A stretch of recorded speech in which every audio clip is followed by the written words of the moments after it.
Okay, wonderful. There's a lot of echo here. So thank you again for the invitation. I'm pleased to be here, and I'm going to wander a lot, so I'll try to remember to talk loudly as I wander about. But what I'm going to share with you today, and I know there's a lunch session and also a dinner session later, so some of you may be here for both. I know a lot of you actually teach classes today, so you can't attend everything. But I'm going to try to get into what we've created in terms of a framework of what we call 7 different ways of teaching. And we actually call it 7 ways of learning because really it's about the learning process as much as the teaching process. But the key to all of this is really looking at your teaching and being as purposeful as possible. So you'll probably hear me say the word purposeful many, many times over the next couple hours, but I hope that that is done in the spirit to help you reflect on your own teaching. And for some of you, maybe you're teaching a new course, maybe you're doing something for the first time. Hopefully this can help you be intentional in choosing and using different kinds of teaching strategies. For those of you that have been teaching for a long time or teaching a course many, many times over and over again, I think it does help to really stop every once in a while and reflect back on what are our goals, and instead of kind of going through the motions as we sometimes do, really being re-energized in our intentionality about how we're choosing and using what we're doing. So starting off by giving you a little sense, hopefully not too much, of being overwhelmed. But as I work with faculty members at my own institution and elsewhere, I often encounter this sense of being a little bit overwhelmed by the educational literature. I think educational literature is something that we want everyone to dig into, but once you start really digging into it, you can get quite overwhelmed. I know we're going to talk about groups later today, and group is one of my favorites because if you really dig into the literature, there's cooperative learning, there's collaborative learning, there's team-based learning, there's problem-based learning. These are all different kinds of group work. And if you just want to use groups in your class, it's not really helpful to be forced to look and try to figure out what it is that you want to do. You just want to do groups and do them effectively. But if we're really studying education and looking at what makes for effective education, we can't compare 2 things that aren't alike. So that's why we have to actually say, well, my type of group work may be very different than yours. So if it's not effective or it is effective, let's look at why and what we're doing. So that's why it can be a little overwhelming. But my colleague, Jim Davis, who Elizabeth mentioned, often talks about education as being kind of this vendor environment right now, that it almost feels sometimes like you're being sold ideas and concepts and methods. So if you read the Chronicle or Inside Higher Ed, you know that you're supposed to be doing active learning and inquiry-based learning and learner-centered teaching, and you're supposed to be using technology and podcasts and lecture capture and clickers and all of these different things. I don't know on your campus if you have hybrid classes and blended classes and high flex classes and online learning, and there's so many different things going on, and it's great and it's exciting for someone like me who kind of lives in the educational literature. But for those of you just teaching your courses, it can feel overwhelming. It can feel a little bit like you're just being bombarded, like you're in Times Square and you just have all these images coming at you and all of these ideas that you almost feel like you're being sold. So what we're hopefully going to do today is not do this to you, not just give you a lot more information to overwhelm you further, but to give you some framework, and I'm hoping that it's useful for you. Some of you may not, this may or may not exactly fit kind of the way that you have characterized teaching and learning in your head, but it's one framework which I hope you can dig into a little bit and see how it can help you be as purposeful as possible in your teaching. So, for the next couple hours, we're going to do a lot of talking. So I'm going to start off by giving you a question that I'm going to ask you to talk to your neighbor for just a minute or 2 about. And the question is simply this: how do instructors decide what teaching methods to use? So when you put your class together, you put your syllabus together, you look at the content, you kind of break it into weeks, you look at your readings. What about the teaching methods? What are the decisions that you make or that you think a lot of instructors make when you decide, what am I actually going to do when I get into the classroom? So I'm just going to leave it at that for a minute and ask you to just turn to the person next to you and talk about this question for just a minute or 2.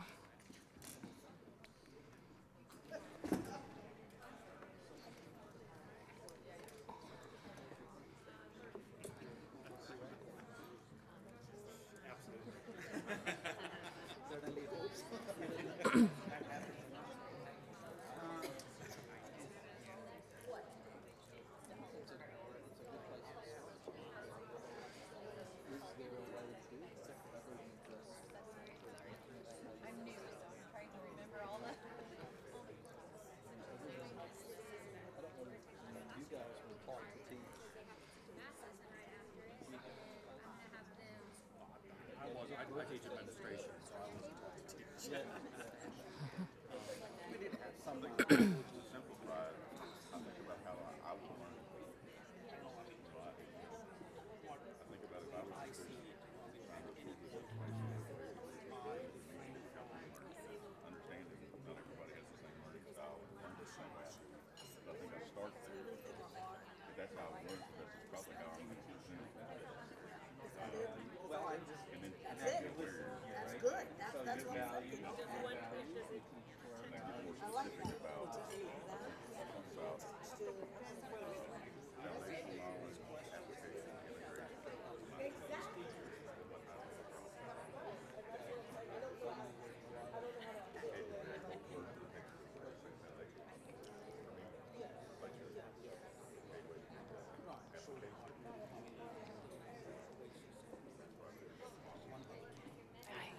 How are you? I was just teaching until now. No Should I problem. just sit down and Go ahead and grab a seat. I don't know if there's still lunch available. I'm actually having people respond to this question, but I'm going to wrap them up. So grab us, yeah, anywhere you'd like. Yeah. Okay, I'm going to go ahead and interrupt you. And part of my job, part of my mission in my own role is to get people to talk about teaching as much as possible. So I just achieved 2 minutes more of my personal mission. But what are some of the things that came to mind at your tables when you think kind of most instructors, when they decide what teaching methods to use? What are some of the things that, could anyone share some of the things you talked about with your group?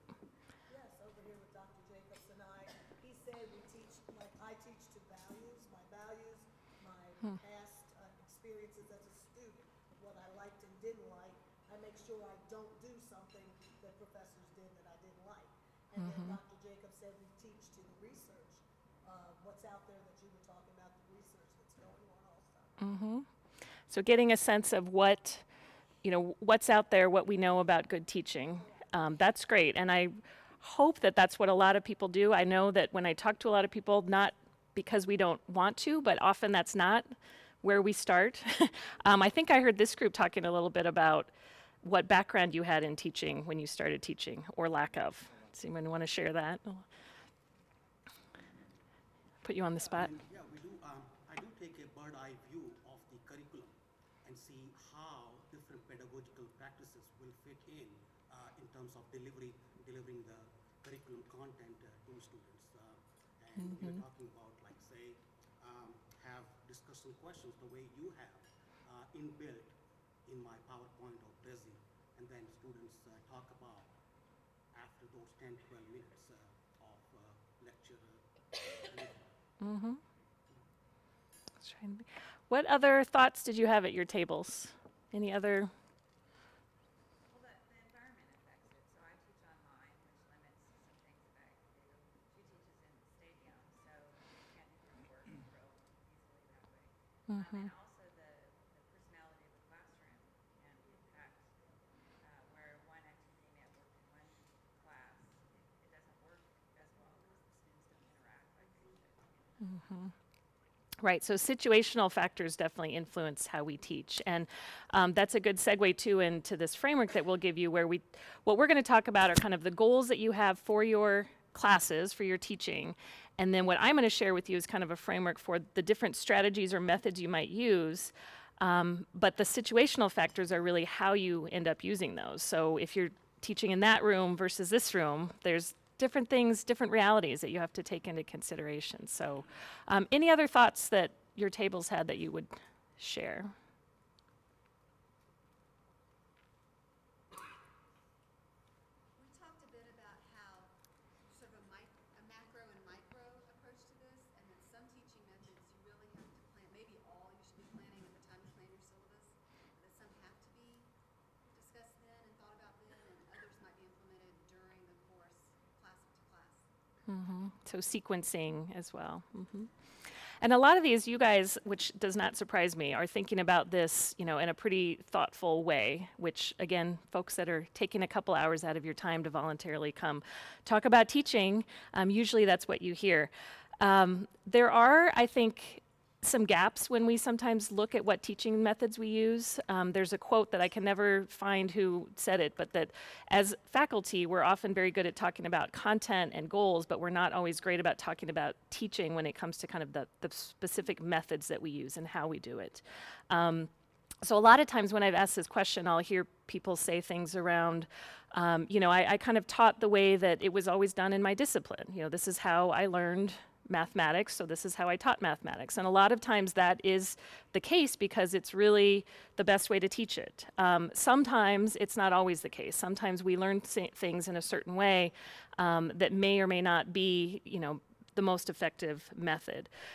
I've often heard people too talk about kind of the ideal of what a teacher is supposed to be. You know, if you think of movies and images of what is the great teacher, it's usually, you know, standing in front of a room where everybody is wrapped up listening to you utter that next word. So we kind of have this image of teaching as being this amazing thing that we stand up and do. And again, that can be fun. It can be really enlightening for students, but as we'll talk about a little bit later, not always perhaps the best method for all the different things that we want to teach. And sometimes it's even word of mouth. You know, I saw somebody do something in a class and I want to try it in my class. So we want you to be doing things for the right reason, to be very intentional. Sometimes we do things not necessarily for the right reason. And this is a quote my co-author Jim Davis often says, and I know I've been guilty of this myself, that sometimes we find some great method and we really want to use it, but we don't really have the best reason for using it, the best purpose. And in my work at the University of Denver, I work with a lot of faculty members, so I get to sit in on a lot of classes, and I do hear a lot of the wonderful things that happen, but I also work with people when things aren't going so well. And usually this is kind of the key in my mind. When I talk with people after I watch them do group work or a discussion in a classroom where it didn't really go as well as hoped, it's often gets to this, where I will ask, you know, why are you using groups for this purpose? And they'll say, well, I really want to liven things up. I want to stop lecturing. I want to do something different. I want to get more participation. All great reasons, but why are you using groups as opposed to discussions, as opposed to role play, as opposed to practice exercises? You know, why that method? And usually we don't have a great way of making that kind of decision. We don't really have a good framework that's been provided to us. And sometimes, for example, if we're wanting to use groups, maybe the task itself is not set up to be best accomplished through the use of groups. Maybe it could be done better independently or with whole class discussions or something else. So I encourage you to think about, again, the purpose behind choosing different teaching strategies. So before we get into this framework, I wanted to share one more thing with you. And this is an article that came out last year, June 2014, in the Proceedings of the National Academy of Sciences. And how many of you have seen this or heard of this article that came out? So a couple of hands, that's great. And I'm sorry that this will be a repeat, but I almost want this to be something that everybody has heard about so many times they can't stand it anymore.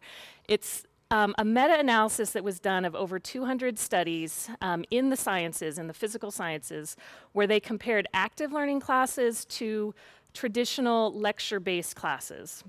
And the way that they defined active learning was pretty mild, if you will. Some of these studies had classes where only 10% of the class was done in what they would call an active learning method. And active learning could be almost anything. It could be clickers, group work, cooperative learning, flipping the class. It could be almost anything where students were doing something other than kind of listening to someone talk, like we're doing right now, which is why we'll do lots of different things.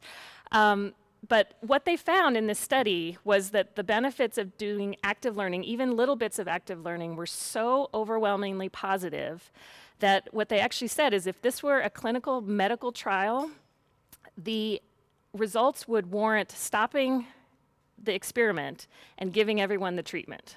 That it was just so conclusive that we shouldn't even be asking the question anymore. The result would just be stop what we're doing and let's do more of this in our classes. And actually what they found is that the benefits were disproportional to underrepresented students. So a lot of women in male-dominated fields or students of color where they were underrepresented students, the results were so beneficial, disproportionately beneficial to those groups, that there's actually a Change magazine article that talked about this, that said, Continuing to teach in our traditional method is an active form of discrimination if we follow this study. So pretty powerful stuff, pretty powerful conclusions. And again, a lot of this has been talked about and found in other fields, in education, and other disciplines, but this is one that really came out in the sciences in a way that is kind of indisputable. So what, of course, this article talks about is what we need to do now is figure out, okay, well, what do we do for our different goals? What are the different kinds of teaching methods that best suit our needs? So, hey, that's what we're going to talk about today. Is this idea, again, if you haven't figured it out, purposeful? How do we be as purposeful as possible? So, you have in your packets, there's a sheet there, and it's probably towards the bottom if you haven't gone through it, and it looks kind of like this, where there's some bubbles on one side and some check things on the other. And what I'm going to ask you to do is for a minute or two to take this sheet that says, what I hope my students learn, and think about a class that you teach. If you're not teaching a class or if this doesn't apply right now, just think about a particular class. And for that class, check off all those things that you hope students are doing in that class. These are kind of some generic learning statements. And the key is to try to not check everything. What's the areas of emphasis for your particular class?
Okay, so as you finish that up, this is a little entryway into this framework that we've created. And I'm recognizing as we do this, which is just inevitable, that what I mean as critical thinking or skill development may be different than how you use those words and what you think about it. And I don't feel like it's super useful to try to make you understand these terms just as I have defined them.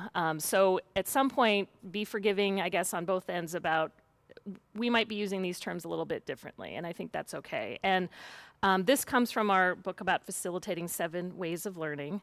But the idea of these 7 different ways is that they are overlapping. And there aren't 7 specific things that now I'm going to do this, and then I'll do this and do that. But if you think about a class, maybe a lesson that you would do, what is kind of the key goal that you have for that class? That's where we talk about using these different ways. So maybe you have a particular lesson or class period where you're teaching a skill, or where you're teaching some critical thinking abilities, or where you're teaching teamwork or collaboration. So that's where you might think about, okay, if this is my main goal for the next period of time, for the next lesson, what might be the most appropriate teaching method to use? And that's where we try to fit this framework in, is really starting with the goals that you have for your students, and then what are not necessarily the only way to do it, but what might be the most effective method to use. And that's what we found in looking at a lot of the literature about teaching methods, is that they kind of start with, here's this great method, go use it, without a lot of time talking about what it's really used for, what kind of learning is happening when you're engaging students in this particular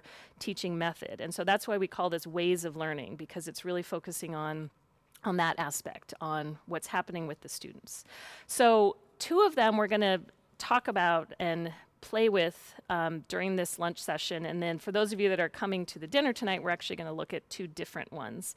But the ones that we're going to talk about today are really what we call learning with mental models and learning through groups and teams. So it's kind of the 4th and 5th boxes, if you will, on here. So how many of you checked off I hope my students learn problem-solving abilities or decision-making abilities. How many of you put that as something that you do? Wow, a swing to this side of the room. Problem solving and decision making is one of the first ones that we'll spend some time with this afternoon. And this way of learning is very, it's probably most common and popular either in the sciences, if you think about like physics or chemistry, mathematics, where you're really engaged in getting students to learn how to solve certain problems, to kind of think like a mathematician, to think like a physicist, and to be able to solve problems that way. It's also very common in some of the more applied disciplines, especially in some of the graduate programs, business schools, IT management, nursing, where you're getting students, again, to think about solving and making decisions and being involved in kind of that complex thinking. So for this way of learning, we actually draw on the literature of what's called mental models. And so there is a whole body of literature out there about this idea of mental models, of how we create these frameworks and these kind of ways of knowing in our minds as we become experts in a particular field or a particular discipline. It's really kind of the mental strategies that we use for making these decisions, for coming up with these solutions. So what we're doing when we're teaching in this way is helping translate that to the students, giving them the rules of thumb, the guidelines, the heuristics, if you will, about how to think in this particular way. So problem solving and decision making. We're going to have you guys solve some problems here to get warmed up in this. So what I'm going to ask you to do, I'm going to give you a couple problems, and they're all going to follow the same format that I'd like you to do. So first, to try to solve it independently, and hopefully everyone can see that. You may even want to move if you really can't see this, because I have a few things up here that are going to be important for the problems. But I'm going to ask you to look at the problem I give you, solve it independently first, then turn to your partner, turn to someone next to you, and see if you can come up with the same answer if you don't already have the same answer. And once you agree, get the rest of the groups in your table. The tables are small enough that you can just kind of talk with the folks at your table to see if you can all come up with the same answer. So this first problem, and if some of you teach in areas where you've used these problems, then just be nice and don't give away all the answers. This one's called the card selection activity. And what you have, these 4 squares are essentially like playing cards, if you will, with a letter on one side, a number on the other. And the rule is, if a card has a vowel on one side, it must have an odd number on the other side.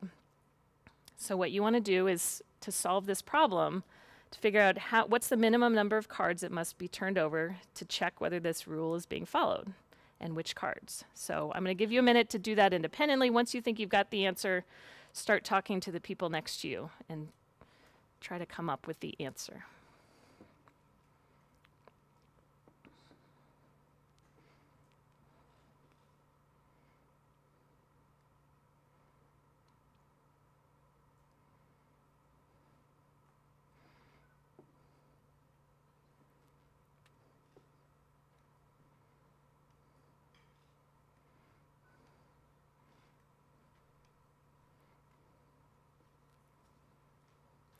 Lots of silence.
You guys have it solved? You think? Yeah. Yeah.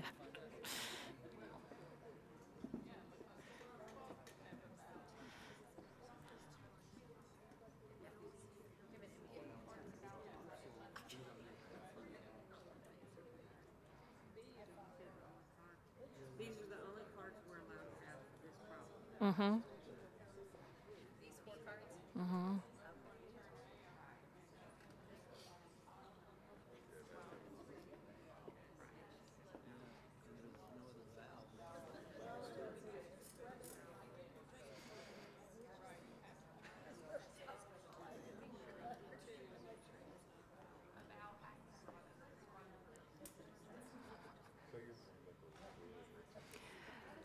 Okay. You guys are still lots of brains churning out there, I see. So before I give you the answer, I'm actually going to give you a different version of this exact same problem. So this is the exact same logic problem, but now these are students at a bar. And the idea is you only have to card those people that are under 21. The rule is if a student's drinking a beer, the student must be over 21. So what's the minimum that you'd have to check on this one? Does this one seem easier? The beer, you obviously have to check the beer because you want to know if that person's under 21, and the 16-year-old, right? But that's it, just those two. How many felt like this problem was pretty easy, but the other one was kind of hard? I always do. So really, if you go back, it's the same problem because the rule really doesn't state anything about the 2 or the B, right? Am I reading that right? You only have to flip over those 2 cards.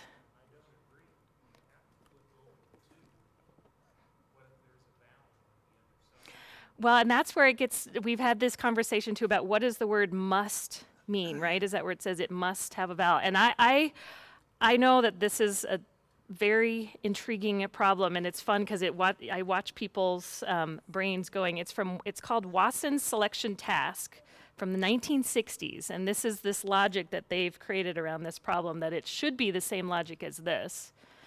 But I know it feels really wrong, but I'm going to keep going though with the next problem because I'm picking ones that make you think a little bit. So here's the dots and lines problem. So I'm going to give you another one, and this one you may need a piece of paper and a pencil. But you want to draw 4 straight lines. You can't lift your pen or pencil off the paper, and each dot must be intersected by a line. And hopefully you can see that. There's 9 dots kind of in 3 rows.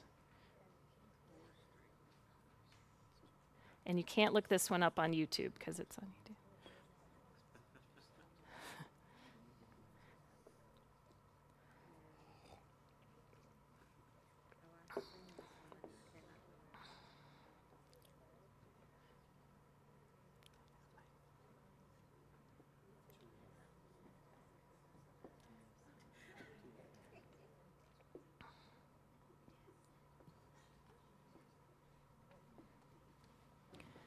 So if you think you can solve it, start sharing with your neighbors.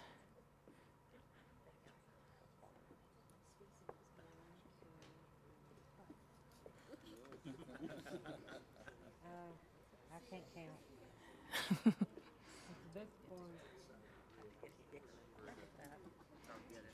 So for the previous one, which ones were you supposed to turn over? It was only the 2 that were talked about in the first one, the odd and the, now I can't remember which. So you had to turn over the 3? It was the first and the last one. So the ones that were talked about in the rule. The other ones, the idea is that it's not part of the rule. That's what I was going to address because that's one that has been, they've talked about that problem in terms of like the what does must mean. And I think where I've struggled with that problem too is that it's in cards, there's only 2 sides. Because believe me, I went through this when we talked about this problem before. I'm like, but it can't be that way. But that's supposed to be the logic behind it, is that. But if I'm holding up a card that says 2, Mm-hmm. it has a 2, and I tell you that, and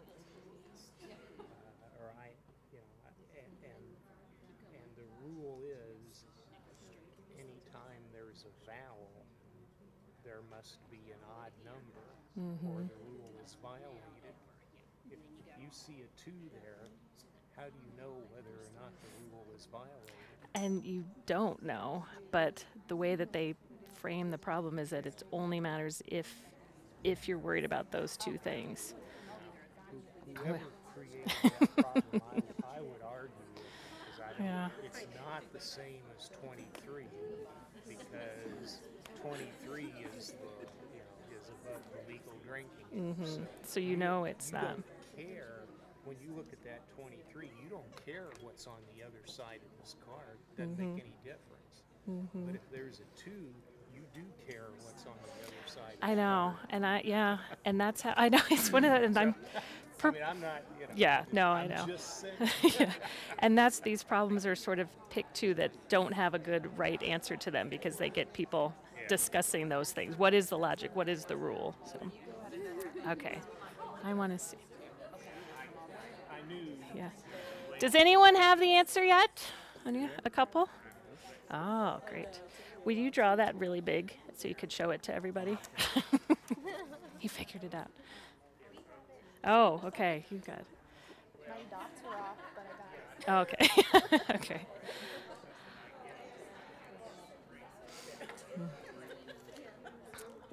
I'll let him do a big one.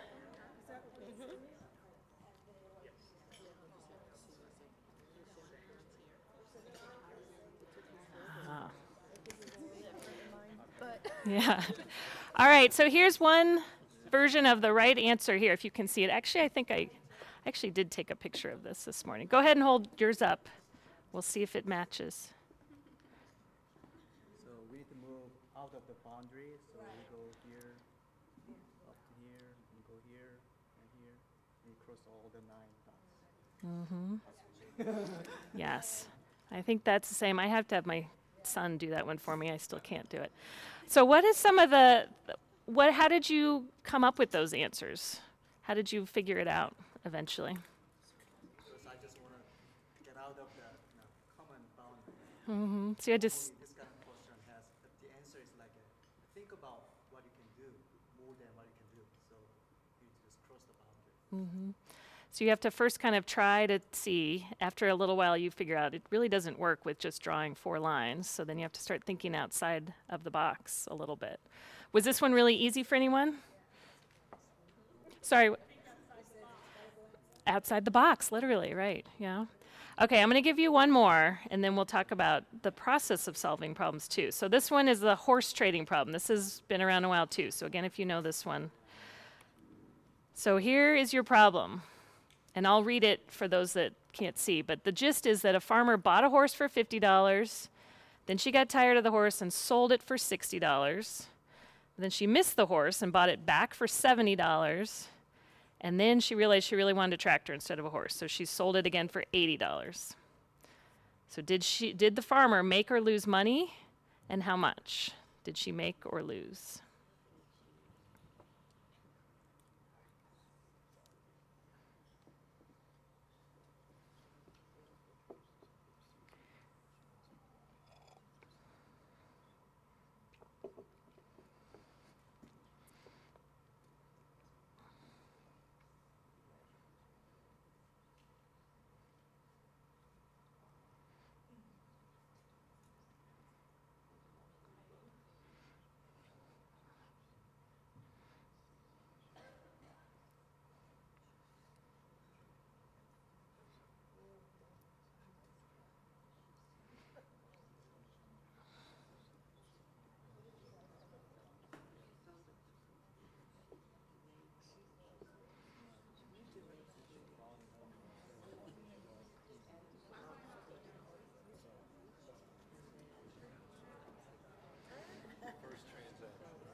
She sold it for For 60, so she got $10. right, $10. Okay. So then she had to buy it again for 70. So she had Down 60 in a total. For total egg. but she had to add another $10 to it. To buy it for. But she had the $10. So the $10. But then she spent 70, so she's only out 60. But when she started to do it, she up 20. Up 20. You have even, you have 20. Okay. Is that right?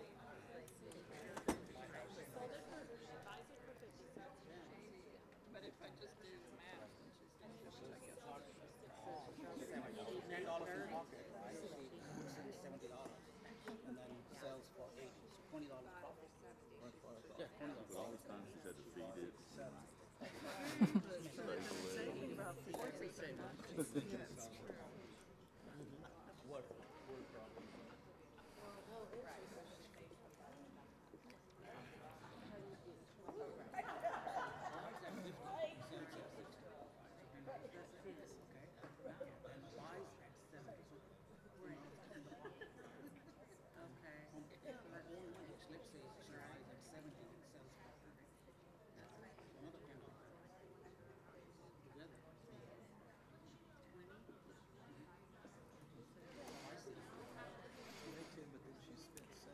Okay, I'll end your word problem misery for the afternoon. How many said the answer was 0? What about 30? What about 10? What about 20? Mostly. So various different answers in here. The answer's 20, but it's amazing how this problem just kind of blows our mind. It's not as easy as it looks. I did this actually recently with a group of grad students in our natural sciences and mathematics, and I thought, oh, they're going to laugh me out of the building by showing them this. And they argued and fought, and they actually did not come to a lot of consensus on this. So it's kind of fun to find some problems that are not easily solvable at first guess. But I wanted to have you think a little bit about the process of solving these kinds of problems. First of all, perhaps any resistance. That I'm one of those, I see a word problem and I immediately start going, ugh, just give me the quick and easy way to not have to solve this. So when we're working with students, whether it's these kinds of problems or case studies or labs or any kind of getting them to work on and solve problems, part of it is also helping them see that there is a way to be successful and that it's really about kind of practice and working through it and often talking about it and working through it with other people. But I'm curious any of the things that you noticed about the process, whether you just kind of jumped right in, started to solve it, whether you really found yourself rereading the problem 18 times before you started. You know, think about for yourself how you went about solving these. But then if we think of each of the different problems that we had, the first one, it's really about understanding what that rule is, and even knowing that I'm no logic instructor, so I have difficulty kind of arguing the rule. It's kind of about understanding what that rule is, what is necessary, what's unnecessary. If you were to teach solving that kind of problem over and over, you'd really get students to focus on the logic piece of that, of understanding that rule. The second one, the dots, is more trial and error, right? It's that thinking outside the box. So again, with students, you don't want them spending all their time over and over just trying to draw these 4 lines. You want to let them understand that what they need to do is think of unusual situations, think of something that they wouldn't normally think of. It's kind of that creativity piece. So when you're teaching that, you would want to be giving them ideas and practice around thinking outside the box. And with this horse trading one, it's really, that one's a fascinating one to me because I think the beauty of that comes in the discussion, where a lot of you, I heard at some of your tables, had different answers at the beginning, but then you slowly convinced each other. Some of you were writing it down, some of you were talking, some of you were even using hand motions like, well, here's $50 and here's 60, and so there's 10 and then there's 20, and so different ways of doing it, but you were all getting each other engaged and kind of thinking through the process. So as you think about your own teaching and your own kind of problems and decisions that you're helping students solve, think about those guidelines, those resistance that people might come up with, but what are those kind of rules of thumb that you need to be teaching the students about? So I'll talk a little bit about some of the literature that we think underlies this idea of teaching problem solving and decision making. One of them being about what we know about experts versus novices. And I think a lot of you have probably heard of this literature over the years, and a lot of it comes from studies of chess players early on, where we started to look at how do expert chess players think differently and solve problems, play the game, differently than novices. And so what they were finding in looking at the difference, one of the first hypotheses, well, the experts were just much quicker. They know what moves to make, so they're much more efficient. And they are efficient, but they're actually not necessarily quicker. It's not that they think less about it or take less steps in their head or take less time. It's just that their thinking is at a much more sophisticated level. So they're really able to not focus on each individual piece and where does it have to go, but they're able to see patterns in the board. They kind of know automatically that if I move here, I'm exposed on this side. And so they're really able to think about it at a much more sophisticated level. And again, if you're teaching your, that's the goal, is teaching them to think about it at this more sophisticated level. So some of the studies that I think are fun to look at with this way of learning, look at how people read texts. And there have been studies over time looking at, again, experts versus novices and how they engage with text. And two of them that I'll share with you. One is from biology, where they have experts being faculty members in biology and then novices being students who are new to the field of biology. And so they had them highlight a selected piece of text and say, highlight all the important points and let me know what is important in this selected work. And what they found, not surprisingly, is that the students pretty much highlighted the whole thing. Everything was underlined or highlighted. They weren't really great at grasping what was important and what wasn't, where the experts, the faculty members, were not only more selective in what they highlighted, but they had a lot more agreement in what they think those important points were. So the students that were new to it, the novices, everything was important, everything was a new idea, and they just didn't have that expertise yet. Another example comes from philosophy, where they again gave faculty members and students, the experts and novices, different articles to read, and they had them talk through how they go about reading this piece. How do you go about understanding what this is about? And they found that the students just started reading. They took the first word and they just started reading it, where the experts, the faculty members, looked at the title and really tried to understand what the title was saying and what the article was about. If there was an abstract, they would spend time reading that first, really trying to figure out what was going on. Sometimes they even went to the discussion or the conclusion at the end to see what the study was. So the experts, again, took a lot more time kind of framing how to read this piece, rather than just starting at the first word and trying to figure it out that way. So again, those are sort of those rules of thumb that we get over time in our disciplines that our students may not have and that we may need to spend some time explicitly kind of teaching them. Here's how you read a journal article in this field. You really want to start here and get the idea. So this graphic I like sharing, and some of you may have seen this, but I just love the words on this. This is kind of Sprague and Stewart are the folks that are credited with this, but this is an idea of how we develop mastery. And so they talk about 4 stages. And the first stage is what they call unconscious incompetence. So it's this idea that as we're learning about something new, and you may think of some students in some of your intro classes that are at this stage where it's really, we don't know what we don't know, right? It's so new to us, and we're not knowledgeable, we're not necessarily competent, but we also don't know that. We're kind of unaware of everything there is to know in this field. So we start at this stage of unconscious incompetence. And then we slowly move, as we start to learn more about whatever it is, the subject area, we start to develop some conscious incompetence.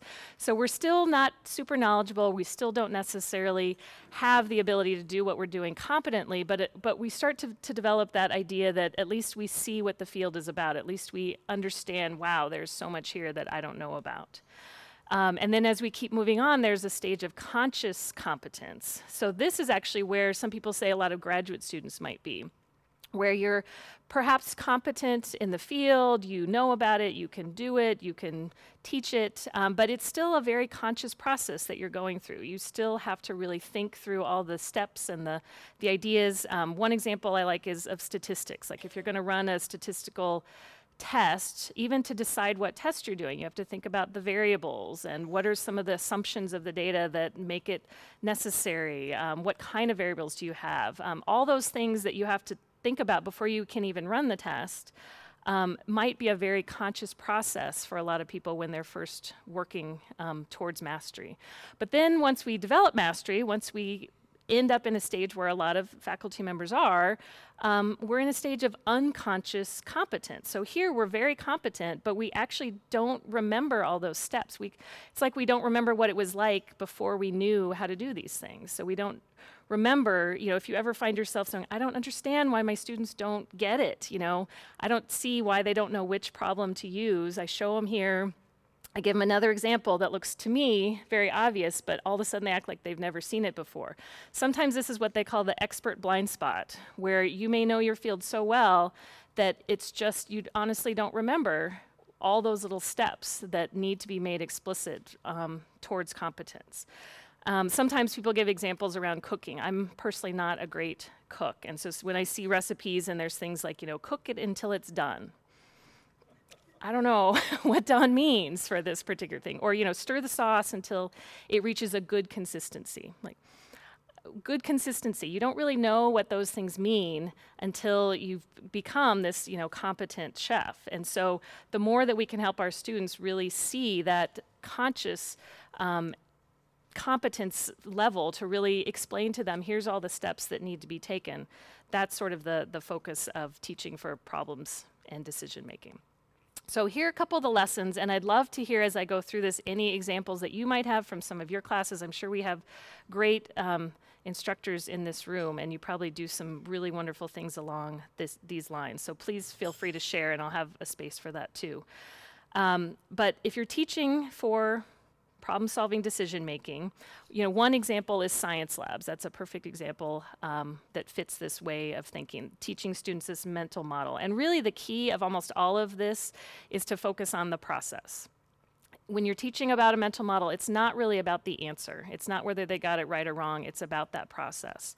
And so science labs over time, there's been some criticisms about science labs being more of a cookbook approach, kind of a recipe approach, that you go in the lab, you follow these directions, you mix things in a certain way, you get the right result, write it up, turn it in, but you really didn't learn that much about what you just did. You just kind of followed the directions. And so there's been a push over the last decade or so to rethink a lot of science labs and have them focus more on this process. It's almost like intentionally having them get the wrong answer, if you will. So what happens if you added things in a different order? What if the temperature was too hot? It's a lot of comparing and contrasting. And you can take a very traditional lab and teach it that way, where you really stop and pause along the way to say, what are the various things that we can do here? And let's compare the results that we would get if we did things in these different ways. It could be, in other disciplines too, even in cases, if you teach like using the case study method, a lot of that is comparing and contrasting. So here's how it worked for this particular person, this particular institution or company or situation, but let's compare that to other things. Let's compare that to what it would look like in a different situation. That's really where the learning comes from, is that process piece. Again, back to the labs, what a lot of people are doing are creating either open-ended labs, where you kind of give them the goal and say, now you go out and see what you can come up with. And again, they're not necessarily graded down if they didn't quite get to the right answer, but what did they learn along the way? Or it may be that you break students into different groups, and each group gets a slightly different version of this lab. And then again, you see what happens and what are the different results, and you have students talk about that. So the process is really the important part here. There's also this idea of modeling and practicing. So when you're teaching this, and again, a lot of you probably do this, it's showing the students how to do this, how to work the problem, how to make these decisions. It's a lot of the think aloud protocol, if you will, talking it through as you're showing it to them and giving them that practice. So some examples these days are having students turn in 2-column solution sheets. So here's my solutions, but here's how I worked through these problems.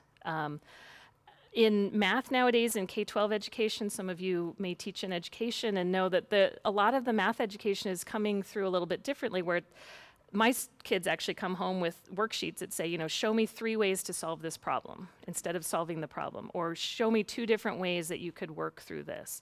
So again, it's focusing on that process. And the other thing that I think is interesting from the math world too is this idea of grapples.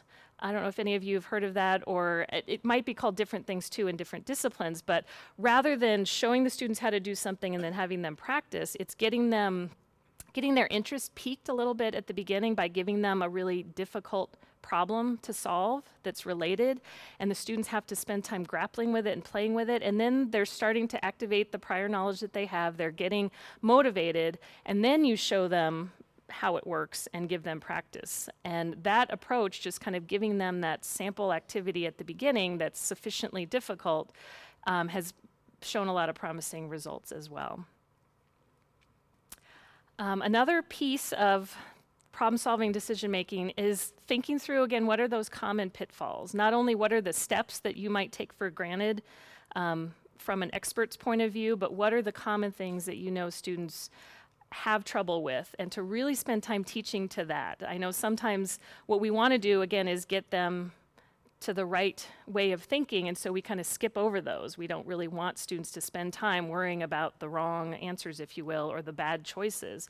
But that's really where we want to spend a lot of our time. So again, going back to some of the science examples with multiple choice questions, I know there's a lot of people that are focusing more on talking through the wrong answers of an exam. So great, we got all the right answers, but let's spend all our time on the review actually talking through all the other ways that we went through this.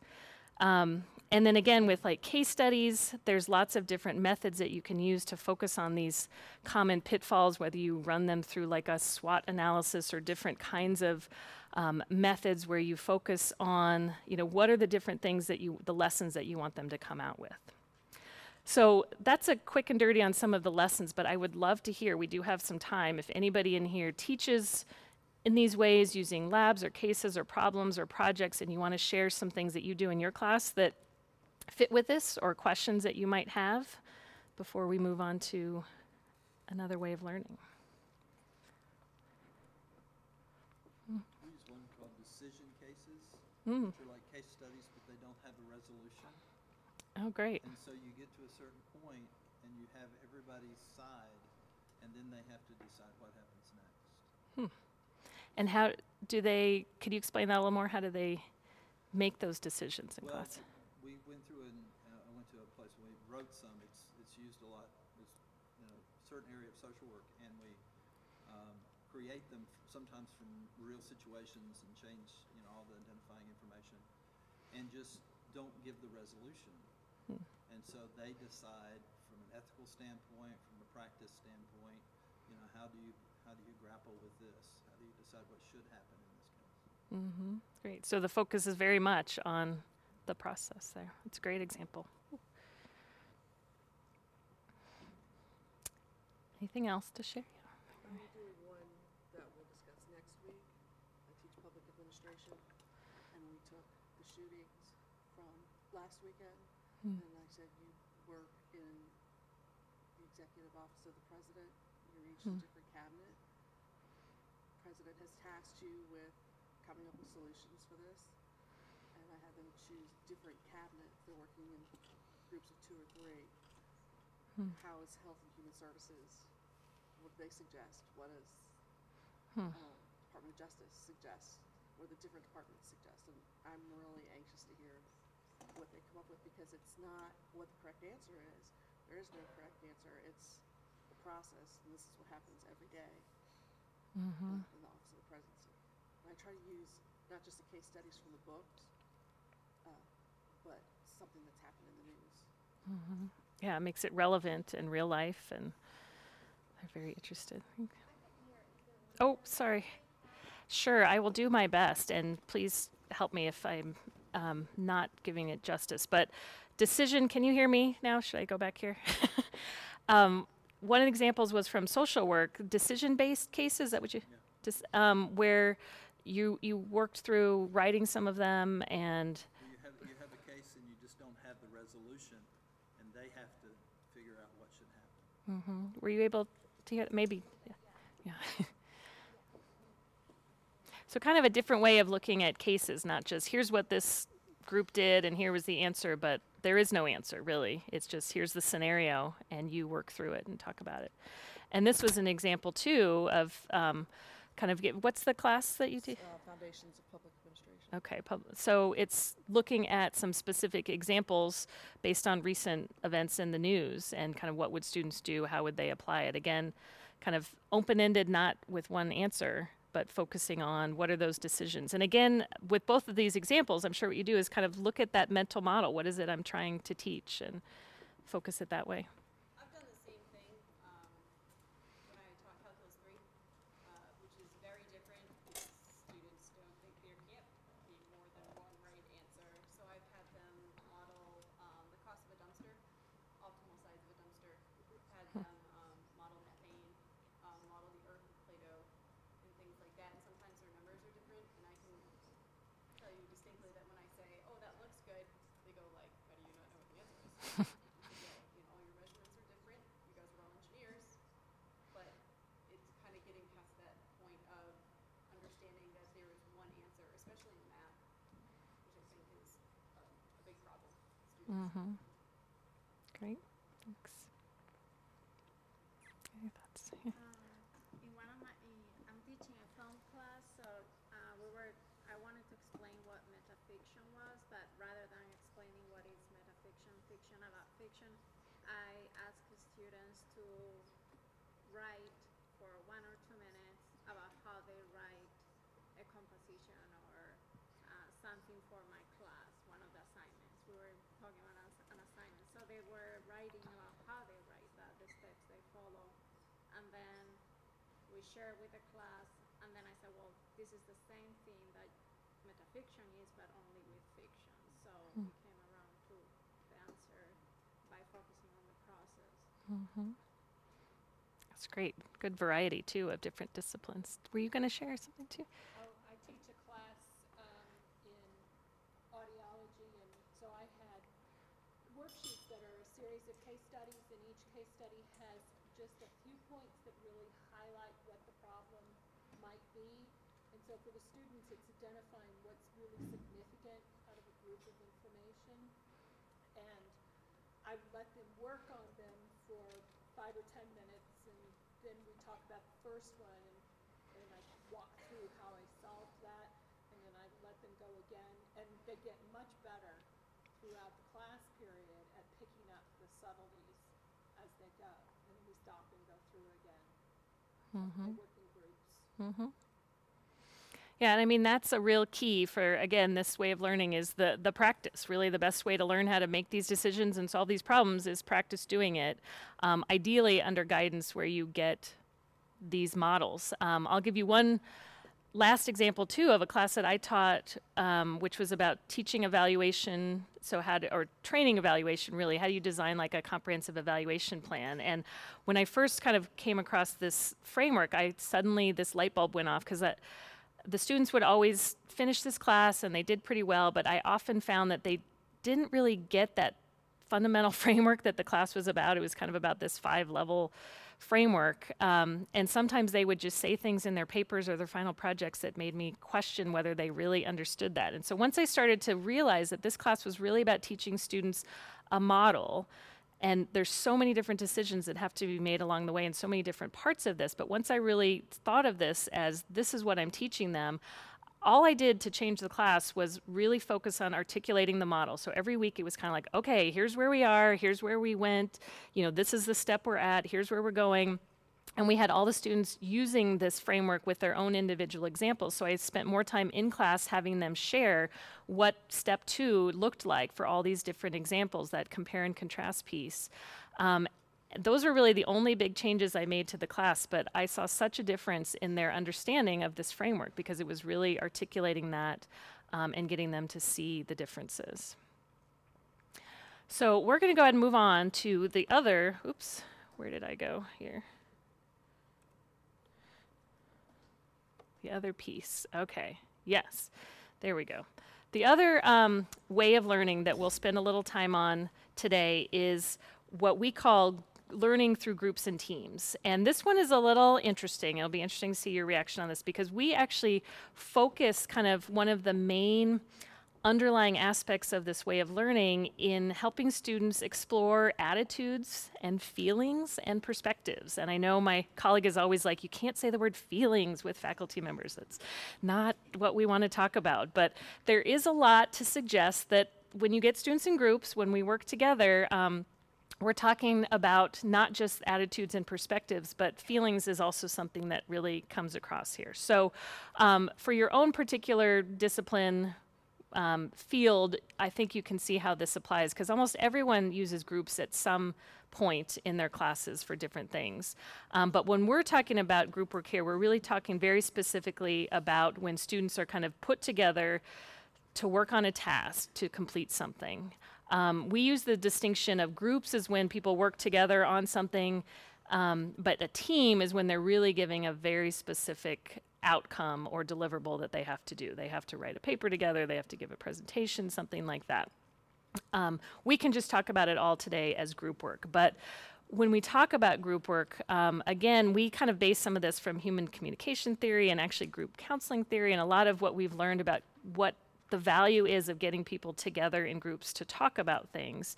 But it can apply to a lot of disciplines. So even in a lot of classes where you're really just focusing on solving a problem, perhaps, getting students together in groups to talk about it in different ways can help them see different perspectives, multiple ways of solving a problem. So, of course, we're going to do a group activity. So you actually have the other sheet that you have in your packet is what's called group activity. And I'll have you just at your tables spend a little bit of time on this. There's 4 questions, and I do want you to spend some time talking through these. What I'm going to ask you to do at the end is to share out what's in bold under question 1. What are 3 advantages of using small groups for the purposes described here? But go ahead and spend some time. If anybody wants to get up and move around to other groups, go ahead. But I'm going to give you some time to talk about this in your groups.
So go ahead and you guys can share these ideas with your group too.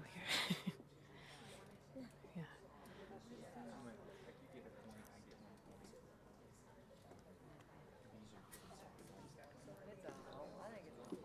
Oh, absolutely.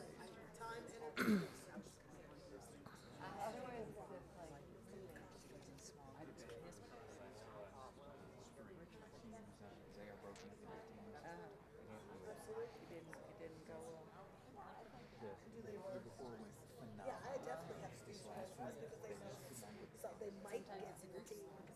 It's just bad grief. And the team was like, One issue that we run into. ta-da. Sometimes group works turns into individual group. Next slide. Oh, yeah, yeah. That's what I struggle That with. deals with leadership, because if you have a strong leader, that won't happen. And that's what I teach with. A But if leader you're can working break that even up. like a small like groups of two, like I do that in Correct. class all Dyadic. the time. One leads the writing, and I try to like have to collaborate. You have to take turns, but sometimes it's like Well, then it is difficult because of the different, people that are there. You get some people who always want to do that. Oh, yeah. And then you get other people The dominator. Followers.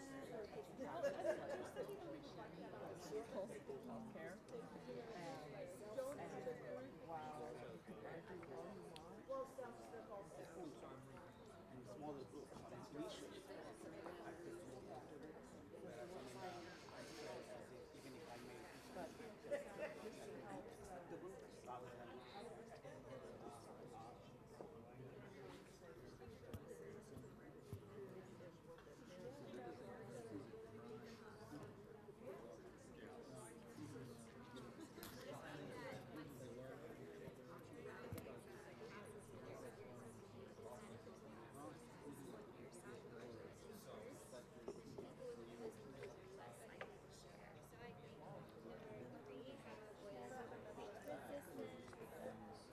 Open for whoever wants to.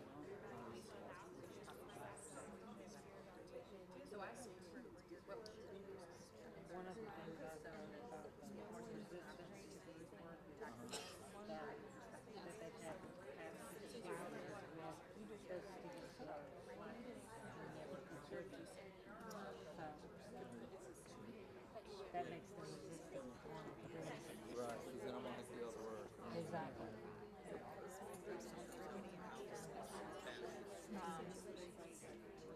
and like you were talking about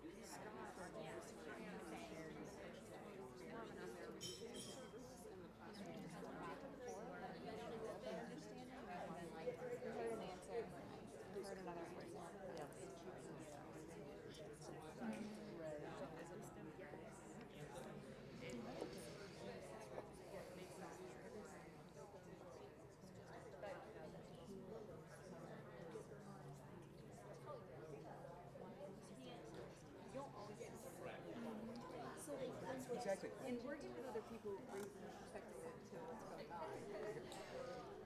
Oh, wait, question two, sorry. No, I think we kind of talked about this a little bit, like, Oh. kind of, I think at the beginning of it.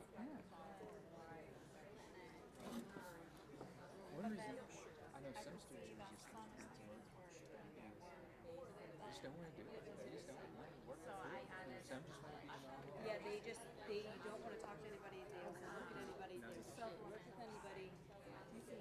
Also, Right, that's good. One of the other things that I've done is I've actually told them right out that, yes, we are learning this content and learning how to do this, but let's talk about some of the other skills that you need as a professional and how you're developing and so we'll talk about it. And then I think other skills right.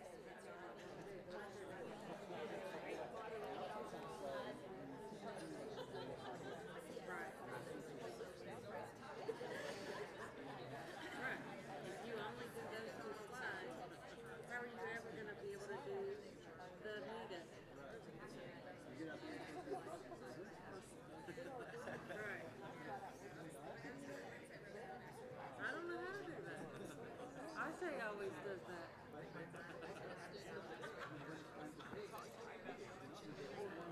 They all want that.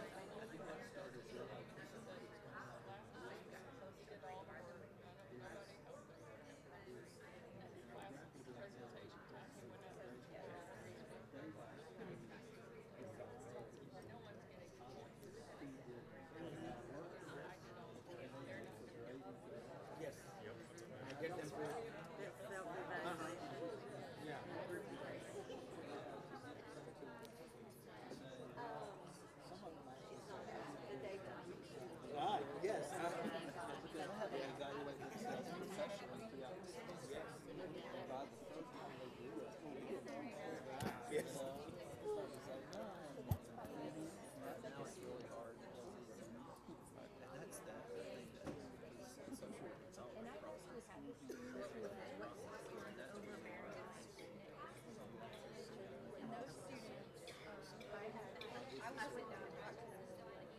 last master's program where the final paper was a reflection of our performance in the course. And I want to say you made it, that paper was worth 50% of the grade.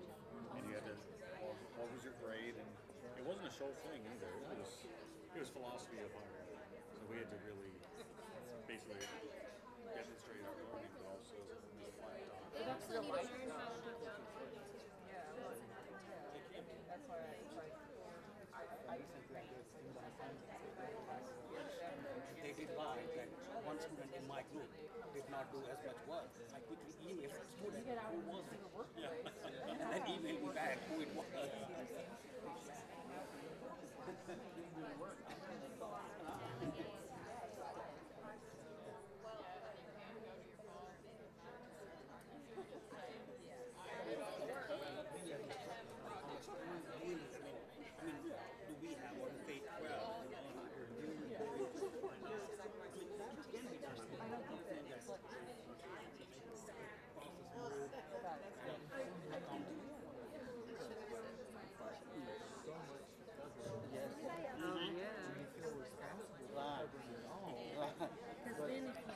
then they say, well, the teacher didn't teach.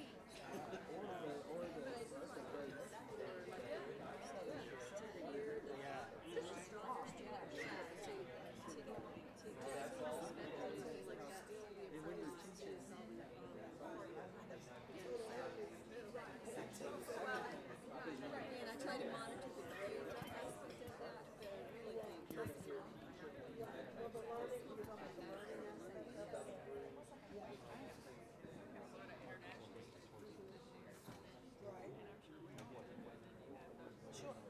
And that comes with the cultural understanding. All Yeah, these all of that. but that individual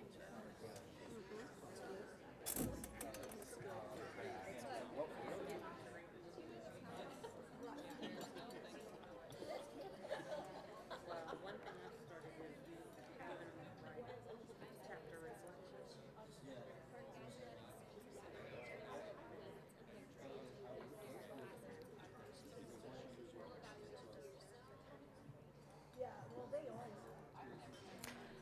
Okay, I'm going to break up your group. This one got you guys talking.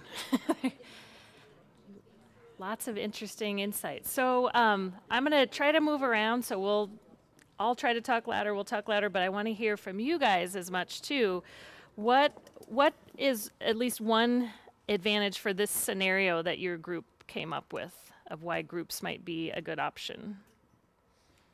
It gives students a chance to sort of express their views in like a lower stakes and space. Like they kind of test out their opinion and see how it goes with 3 other people instead of 30 other people. Right? So. Yeah, groups are definitely a safer space for some people to be able to share a thought. We talked about kind of that relationship building, but then if we can share two that kind of come together, that allows for kind of those scaffolds, peer-to-peer support. But eventually, and I think this is the thing that a lot of groups, they don't get to the team aspect of it, is better performance for each person. And so that's the end game of it. And why, that's a really interesting one too, and to put you on the spot, why do we think that is? Like, what is it about being in that role that makes somebody rise a little? Well, I have to go into the research because I'm a teacher educator. So the group goal, individual accountability is sort of the bookend. And if you don't have both of those, that's when a lot of groups fall down, and that's when the kids roll their eyes because they individually either had to do all the work or the group didn't have any purpose. And so I don't know if I'm answering your question. Yeah, you're going to all the places I want to go. Yeah, but yeah, so definitely one benefit is assuming the groups are structured well, that it allows people to. There is that individual accountability that they have as well as being part of the group and being an individual kind of rising. What other benefits? Anything else? What other things did you guys come up with? From the side of L2 learners, second language learners, from that aspect, I myself was second language learner at one point, still I am. That comfort of being in a small group and sensing that it's okay to make mistakes in a smaller group rather than at a entire classroom level. Yeah, it takes the pressure off. You're able to speak more. And I think that benefit is in lots of different things, not just English language learners, international students, again, kind of underrepresented students maybe in a classroom, might even students who just are more introverted, don't like speaking in a loud group, are able to speak up. I'll just go ahead and mention this now too, that our university has a lot of international students, especially in some areas, and so we've looked at some of the literature around the trade-offs between putting students in groups with people like them and with people not like them. Like, you don't necessarily want a team or a group of all of the international students in the class to be in that group, but also sprinkling them out sometimes can feel isolating for some students. So we've been trying, again,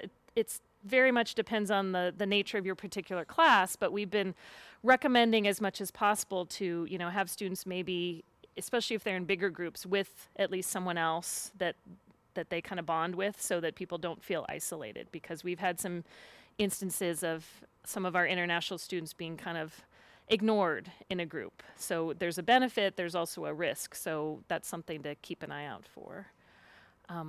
What other benefits of groups? Well, you get multiple perspectives, for one. But one thing that I noticed when we were working on those logic problems is you have to learn to negotiate. You have to learn to get along well. You can't just say, no, you're wrong. You know, I'm right, you're wrong. You have to say, different answer than I got. Let's figure out how we got there. And so you have to learn those skills for communicating and negotiating and trying to get to the goal without alienating and offending. And being in groups gives people that practice, although that's, we'll talk about that too, the resistance of that. Okay. I just want to go along with it. After we have gained this one perspective, I think it's a chance for students to deposition himself or herself. So can you say a little more about that too? Like have a chance to deposition yourself. So you might not have to completely represent some perspective, so to speak. Perspective that like then you have chance to rethink what you think and then change it and deposition. Oh, my thought not always correct. Yeah. That's another chance. Yeah.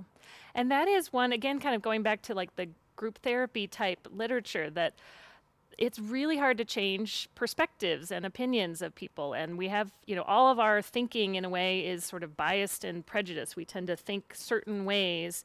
And that's one of the few ways that people have documented being able to change somebody's opinion, is by getting them in small groups of individuals that they trust and being able to hear that, wow, this person that I really respect and trust thinks very differently than I do. And that's where you start to think about it. If you think about, you know, all the political ads in the world that are out there showing different messages, if you don't agree with that, it's easy to just kind of, in our own brains, kind of take that argument and put it in its little place and continue to think the way that we do. But if you're talking one-on-one with somebody or in a group with somebody that has a very different opinion, that's really where we actually start to acknowledge that, I wonder if I might want to think a little bit different about that. So groups are really powerful for that. Other benefits that haven't been mentioned. Anything else?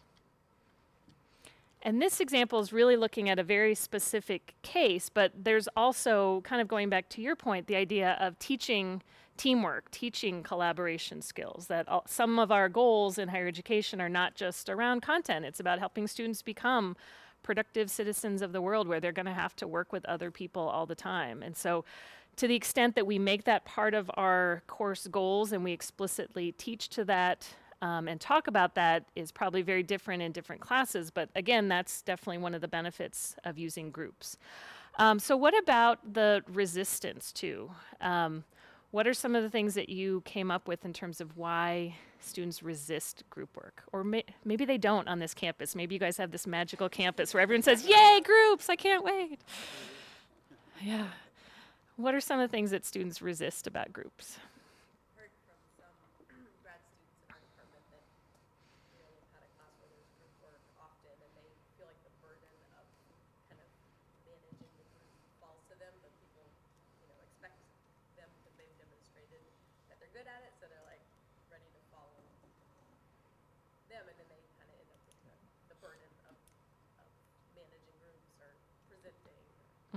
So kind of the uneven workload, that there's some students that take it on. Did anyone talk about strategies for dealing with that? Does anyone have something that they've done that has helped in that situation? Come up with this Google Docs. They don't frown on groups anymore because at least them being able to meet despite conflicting schedules, they're all able to communicate virtually and be able to. So using Google Docs helps all get in one place, and there's a record of that too. You can see who's contributed and who hasn't as well. What other things? The more that you implement group work, the easier it is for them. Because I know like at the beginning of the semester, my students are usually very quiet and there's not a lot of talking and stuff going on. And then when I sort of call them out on it, like, I shouldn't be able to hear crickets in this classroom, like, you should be loud right now. As they continue to go on and work with these different groups, it's now a routine to them. I mean, they come in, they look at what they're doing, and they dive right in. So I think, you know, going from maybe a large lecture hall where you can sort of blend in and get away with not having to be active, to being in a classroom where every day they know, all right, I'm going to have to actually participate today. I think that helps. Yeah, and I think there is kind of a critical mass around that too. We did some grants where people tried cooperative learning in their classes, and the requirement was that you had to do it at least 3 class periods. You couldn't just do it once because it's too easy for students to go, oh, okay, we're doing groups today. I didn't like that. I'll never do it again. It had to be something that at least felt like it was a big enough part of the course or grade for students to take it seriously. So they certainly can get more invested in it. Do you have an idea? Did peer review, weekly peer reviews. They would have to log in, did through Google Forms. And I said, part of your final grade is how your peers review you. And a lot of times, if you catch one data point off, it's really low, maybe it's just a personality. But if you're in a group of 6 and you're getting evaluated and everybody evaluated you at a 1, which is the lowest you can be, then that's starting to tell you something. And I also gave them a block where they could just type in a comment. And then I would read some of the comments, not put them associated with any one person, and just say, here's what some of your peers are saying about you. So I said, we take this to heart because, when you leave here and go to the workforce, you don't get to choose. In your interview, you don't get to choose who will be your teammates out there.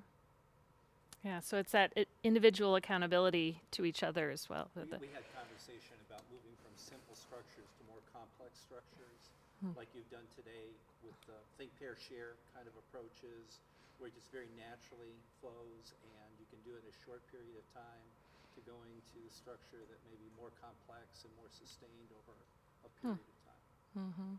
So again, getting them kind of used to it and structuring it. And again, depending on the class that you teach, I'm not sure, what do you teach? Engineering courses.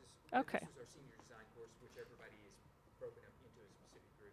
Okay, and there it probably makes a lot of sense that they're entering it thinking, when I graduate, I'm expected to work in these teams to build and create things. So for some classes, it's really, if you're teaching like a business class about, working in international groups, obviously you're going to spend a lot of time kind of processing the group process, the different roles people have, probably giving them more and more kinds of assessments or ways to evaluate their own role and others. For some classes, it may be a little more informal and you don't take, as much of a measure. But to make it something that's important is certainly worthwhile. What other resistance areas did you talk about? We kind of did uneven workload. We talked about the strategies of grouping, because when we teach, we see some stronger students usually in a group being very dominant in a group, and then some weaker students, of course, the participation is much lower, engagement is much lower. So what she found from the literature, and I personally really felt like I experimented this, because if you put the stronger students in a group and weaker students in a group, so you challenge them at different levels. So that might be a way to really, engage them. Because I teach in a TESOL program, my students, many of them are international students. I feel like native speakers, of course, the language apparently is much stronger than international students.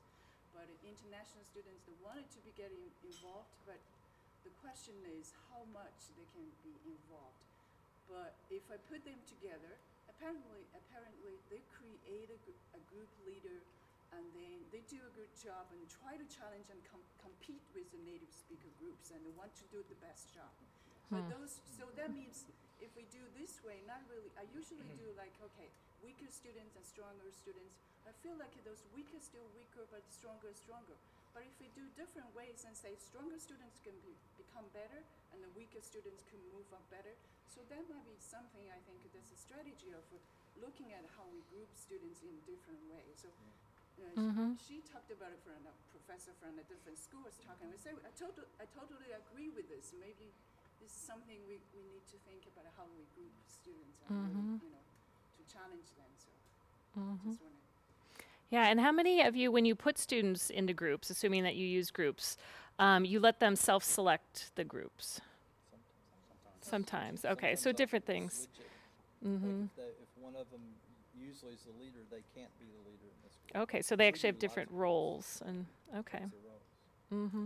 Yeah, and for some, again, it kind of gets to the purpose of the different groups that you use, but there's definitely, we've had people at our institution that get lists of GPAs and kind of purposely get students into groups to get that kind of diversity of background. Of course, GPA can or may not always mean everything, but that's one way of getting students that you probably don't know that well into groups based on kind of the different levels of ability.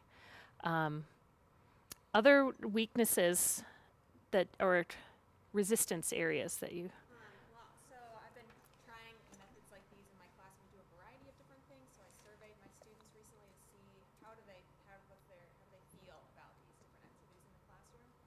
And one of the things with group work is that they don't necessarily see the value or trust each other as sources of information. So one student said, I'd rather you just get up there and lecture the whole time so I know it's all right, rather than worry about that somebody said something that's wrong and I'm going to think that that's the answer and be wrong on the exam. So it's interesting that there's this fear about where your information comes from, or just being able to perform in class, and that group work might not get you there. Yeah, I mean, there's definitely a sense that it's wasted time by some students, that, I'm just listening to each other, but I need to know what's the right answer, right? Give me the right answer so I can give it back to you.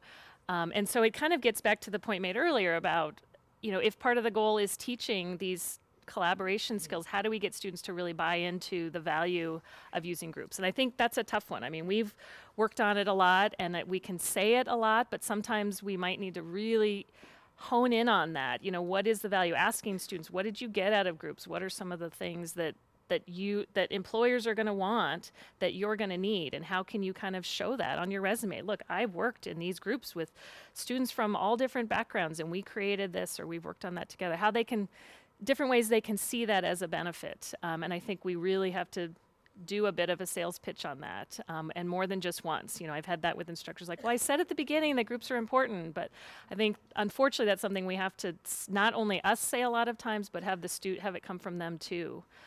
There's this great book too about, now I can't think of the title, but basically how to get students to buy into active learning type methods. Terry Doyle is the author, and he talks about having the students, even at the beginning of class, kind of write down what are the kinds of things that you want to be good at the end of the class. Do you want to be good at listening? Do you want to be good at taking notes? Do you want to be good at multiple choice exams? Or do you want to be good at creating something, of working with other people, of thinking critically? And so to have them kind of think through those types of skills that they want and that they think will be important after they graduate, and then to tie it back to this class. Well, in this class, we're not going to spend a lot of time sitting and listening to me. We're going to spend a lot of time having you work with each other to develop those skills. So to really, as much as we can, have that come from them so they don't see it as wasted time. The other flip side of that, too, is, of course, I think sometimes I know I'm guilty of this. I've put students in groups and it hasn't really had the best purpose or the best rationale, and it maybe allowed for uneven division of labor, and then students walk away like, well, that was kind of not the best experience. So I think students, unfortunately, have also had a lot of experiences in groups where they weren't perhaps the best use of time. So we have to, as much as we can, try to turn that around and try to really make the most use of our group time. Others, maybe one more of the resistance areas that you talked about. Or did that kind of cover a lot of them? One thing that we talked about was the possibility of students might feel it's a rehashing of material that's already been discussed, so why do we need to continue, stomping it to the ground? So they may not understand the real value in continuing those discussions in group meetings. And again, part of that is that sales pitch, right? Of how do we make them see kind of the value of not only perhaps the weaker students learning, but when the students who are pretty knowledgeable are explaining it and re-explaining it, there are studies that look at the benefits for those students. Sometimes the more advanced students are the ones that really benefit the most because they kind of take on more of a teacher role. And so they learn things pretty well. So I'm going to just run through some of from the literature about groups and teams, which really echoes a lot of what you all have said and shared. And maybe it's valuable to, I don't want to, again, sort of confuse the issue by talking about these different kinds of groups, but when we think about the different reasons that you use groups, because you have lots of different disciplines in this room, there are these different types of groups. There's the cooperative learning, collaborative learning, team-based learning, and then just, getting students in groups as well. And so it might help to just talk a little bit about the difference, if you will, between what's called cooperative learning and collaborative learning. I don't know if anybody's familiar. Some of you may know some of these terms. But cooperative learning is something that's come more from the sciences, more actually from kind of chemistry. And it's a way of putting students in groups to solve problems, to learn about content in a much deeper way. And the reason I'm explaining this is because they have very different recommendations for things like group size, the role of the instructor, how you evaluate group work. And so I think it helps, again, going back to purposeful, to see what's the purpose of your group. So if you're using groups for the purpose of kind of getting students to really understand some concept in more depth, which is often what you do in cooperative learning, usually they recommend smaller group sizes, like groups of about 3. And that's where you'll see a lot of people that will get GPAs and will break students up to really get a diversity of perspectives and abilities in these groups to have students work together. They recommend that the instructor, I don't want to say plays a heavy role because really you're letting the students go, but the instructor is really there to be able to answer questions. That's where you see a lot of kind of just-in-time lecturing, if you will, where, I notice that a lot of groups are struggling with this, so let me take a minute to kind of walk through this again or revisit this concept, or maybe you have to create a little video or a handout or give another reading because you'll see that a lot of the groups are struggling in certain areas. So the instructor plays the role of kind of a facilitator, but is definitely there to help push the groups forward. And if you will, you're kind of getting towards a more established way of understanding. There may be multiple perspectives, multiple ways to solve this problem or to understand this concept, but there is kind of one way of a better way of understanding this concept. So that's the idea of cooperative learning. Now, on the other end of the spectrum, there's something called collaborative learning, which is actually a bit of a reaction to that. It comes more from the arts and humanities area. And this is when you're using students, when you're putting students in groups for the purpose of kind of exploring some topic where there is no answer, where you really just kind of want to see where they go with it. It's a little more open-ended. And for this, they recommend larger group sizes because they want even more diversity of perspectives and opinions in the group. They say that the instructor really plays much more of a hands-off role, where often they're not, they don't even take part until the very end. In this, they say the instructor really should not be having the students evaluate each other or doing some of these, having them explore their role in the team, because it's really more about the process and the exploration. Whereas with the other end of the spectrum, the cooperative learning, that's where you will have students kind of give each other evaluations or ratings, and you might have different times in the course where you'll break students up and have them really debrief the group process itself.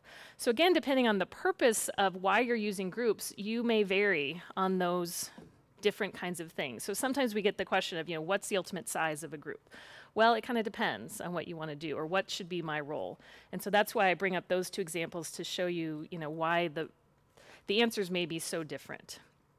But here's just a few of what we think are kind of the lessons from the literature.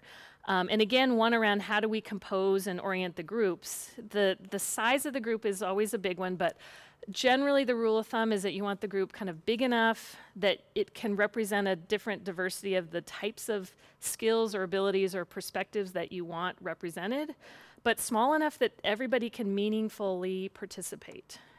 So one of the big areas of resistance is that, you know, we have a project and there's 6 of us, but only 2 students ended up doing the work. And really, if that's the case, if it's the case that only 2 students could do that project, then maybe that needs to be groups of 2, or maybe that's not even a great option for a group project. You really want something where everybody has to be able to meaningfully participate in the group in order for it to avoid some of those issues of the uneven workload.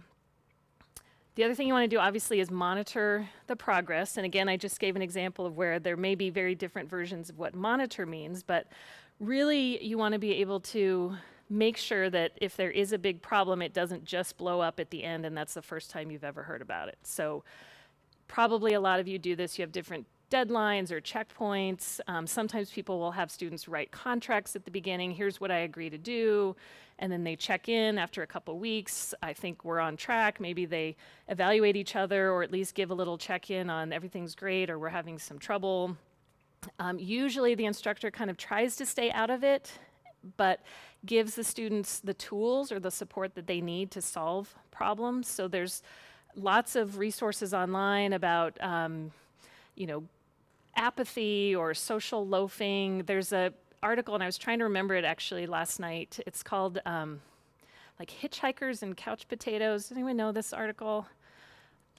I'm going to try to remember it, but it's some article that's actually about group work, and it's about all the different problems that can happen when students are engaged in a group. And we have an instructor at our university who teaches classes about teams and groups, and he has the students read that article and then self-assess, you know, where do I think I'm going to be? Do I think I'm going to be a hitchhiker? Do I think I'm going to be a couch potato? Do I think I'm going to be a leader?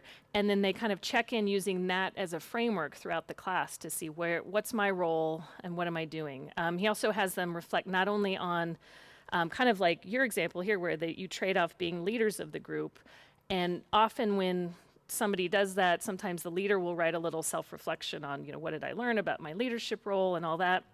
And he also has the other students self-reflect about being a follower that week. You know, was I a good, you know, member of this group this week when I wasn't the leader? What could I have done to support the student who was the leader better? So some of those self-reflections are really helpful if one of your goals is really to teach students about the group and collaboration process itself.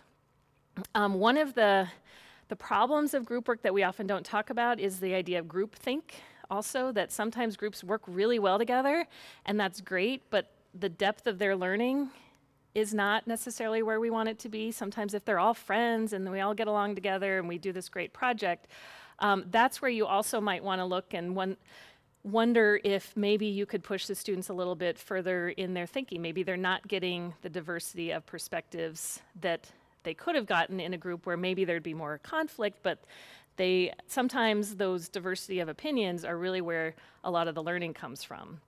So sometimes smooth sailing is not always the best either, unfortunately.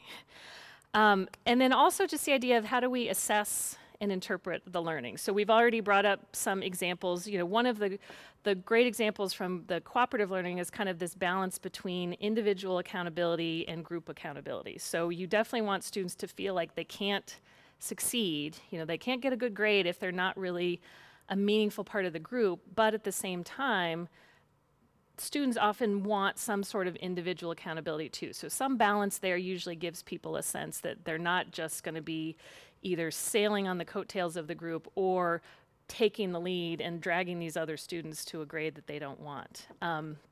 One example that I just heard about last week, there's an instructor at our school who's using group exams, and some of you may do things like that, and he also does, or she does, group quizzes, which she said actually they're just assignments, but she calls them group quizzes because the students take them more seriously. But she's doing group exams now, and she's going to have the students take the exam individually and then take it as a group. And she's really just grading the group exams, but she has that individual exam too to kind of balance that individual accountability piece. So if students feel like this one student really didn't do anything and he only got this grade because of the group, she has a way to check for that. But it won't take all her time to grade all of these different exams, because the goal is for the students to kind of solve these problems and questions together, but yet she still has a way to double check for the student that may be floating along. One other thing I wanted to mention, and it's from the idea of groups that's called team-based learning, and this is just one of those things that was kind of a light bulb for me.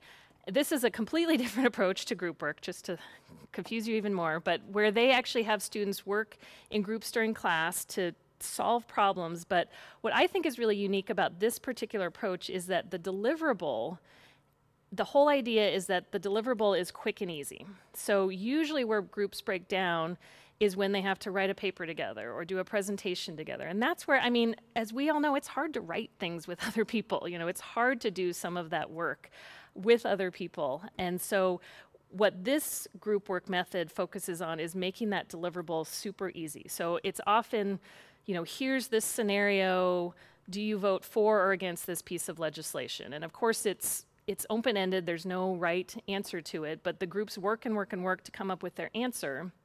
Or they may have something like, here's the scenario, do you choose option A, B, or C? So you can give them a case, you can give them a problem, you can give them something to grapple with, but what they actually have to do is just come up with an answer together. And then they actually kind of vote on it in class in this kind of true team-based learning approach, where they'll sometimes, you raise your card, we voted for C, or we voted for and against, and instructors who use this, it's actually used a lot in like pharmacy classes and some other medical classes. And they talk about students, arguing and yelling with each other in a good way, that they're so excited about these answers and what they've come up with. And it's really all this discussion around getting them to that point as a group, and then seeing the other things that the other groups came up with and looking at the different viewpoints. But they don't get kind of bogged down with that deliverable that can sometimes be the difficult thing to do. So just another kind of interesting take on group work. So we've already heard some of this, but I wanted, before we wrap up, I wanted to see if there were other group work ideas or other things that you've done, or perhaps challenges that we didn't discuss yet within this room.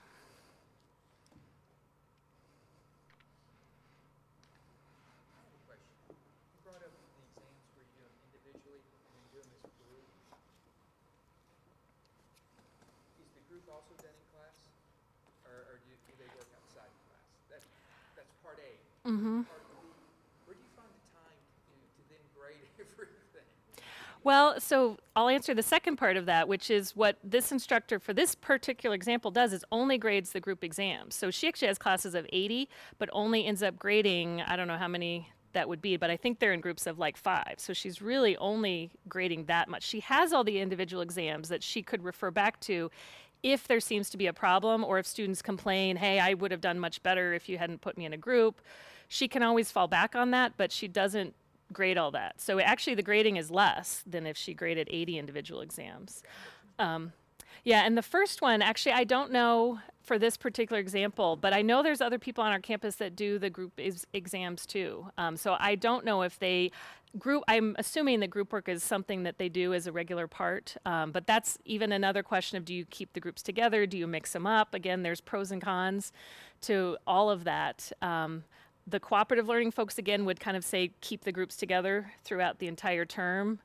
Others, if you have different kinds of purposes, and especially if you're seeing that you're not getting as many perspectives as you want, you may probably want to mix the groups up more. So I actually do what you're talking about. Oh, great. And I've done it for several years.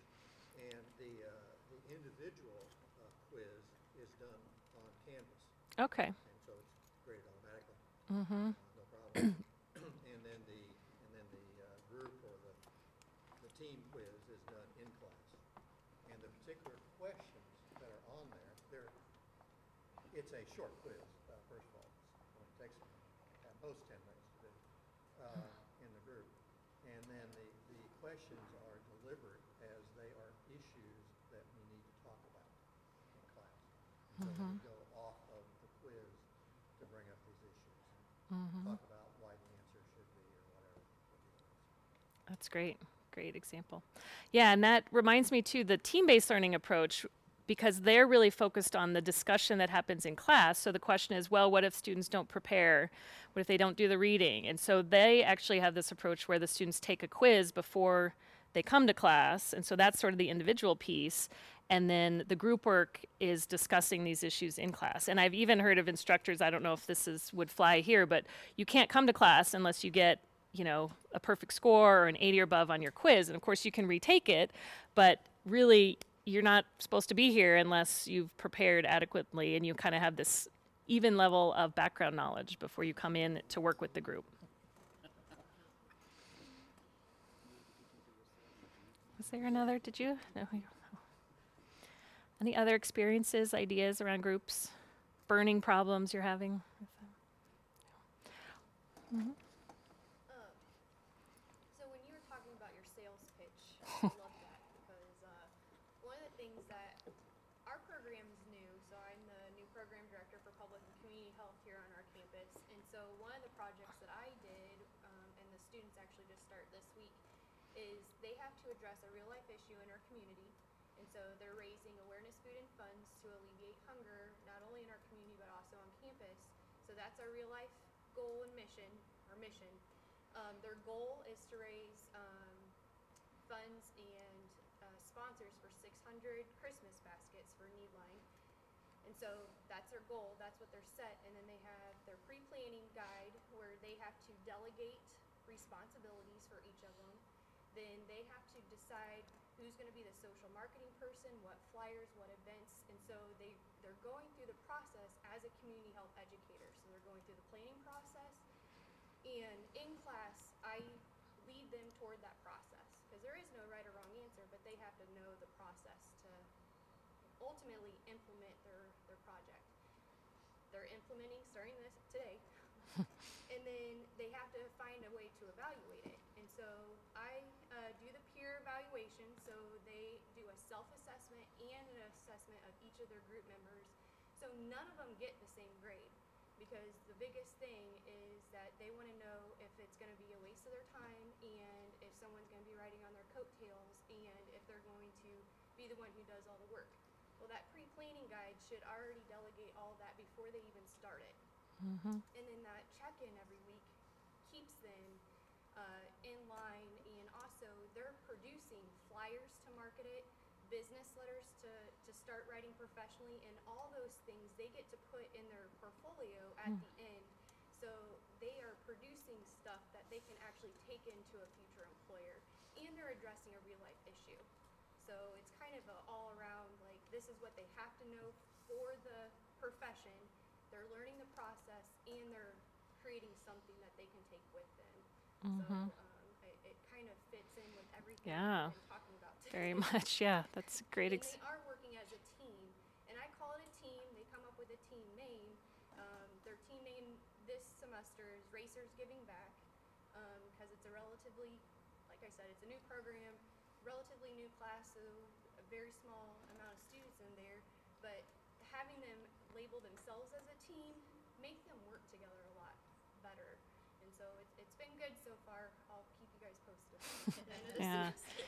But I've been doing this project for years now, and you know, I always have the pushback, but knowing that they can put that flyer in their portfolio and the business letter that they create, it gives them another sense of accomplishment. That, and they're actually giving back to their community, which is what they'll be expected to do. So. Mm-hmm. That's a great example of all of this kind of put together very purposefully too.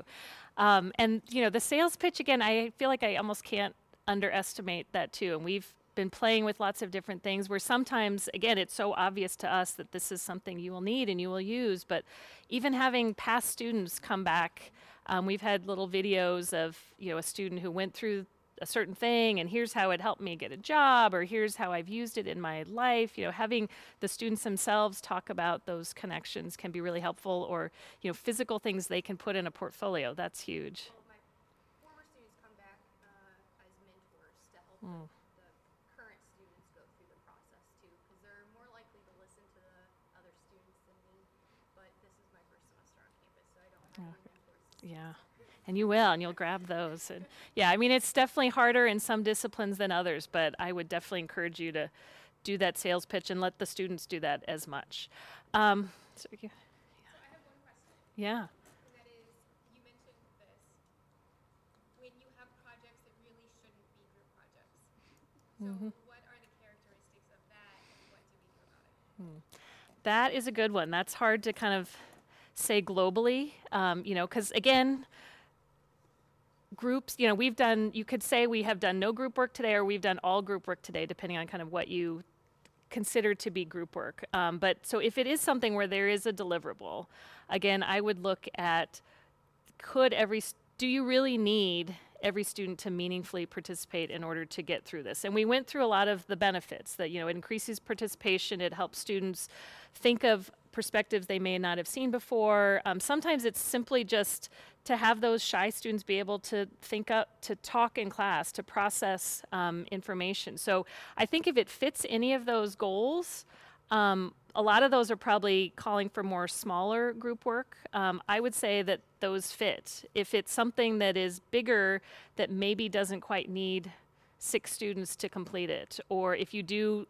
a project and again you find that there are always this complaints of only 2 students did the group work, yet they were able to finish the project, that might be one where you either want to really go back and reassign. You know, it could be just a matter of breaking it up into tasks a little bit more if your purpose is to help teach students collaboration skills. But if not, it may be that maybe that's not necessarily cause for group work. So it's be easier to look at kind of individually and look at the different problems and what you might be experiencing. And again, to reflect on, is this just something that needs more structure, or is this something that maybe could be done in a different way? Because we do want to avoid students I mean, it is so common. I guarantee you I could almost go to any university and say, hey, do your students resist group work? And everybody's like, oh, they hate group work. I mean, it's just such a common thing. And part of it, I think, is there's lots of reasons, and a lot of it is personality and what, you know, we've kind of taught students to get these individual grades throughout their lives, and then all of a sudden we're saying, oh, now just work great with these other people and it's okay. Because trust, I mean, the trust piece came up earlier too, and I think that's another piece. Students are saying, well, you want me to do all this and kind of give myself over to these other people, but yet I don't know what grade I'm going to get. I don't know how you're going to be judging this. So I think that's important to take that into consideration too. I'm kind of bouncing all over around your question. But if I could, I guess, go back to any one thing, it's that whole idea of the purposefulness of what is the goal, and to think through the different things that could go well and could go wrong, and what is the ultimate, you know, purpose of getting students together. There's a lot of great reasons, but to make sure we're doing it for those most effective ones, if that helps. And I know we're almost out of time, so I was just going to wrap up. I really don't have any more. I know we're going to talk about it for those of you that are coming to dinner too. We'll have 2 other ways of learning that we'll dig into. But thank you so much for sharing these ideas with each other. And I'll be sticking around if anybody has specific questions as well.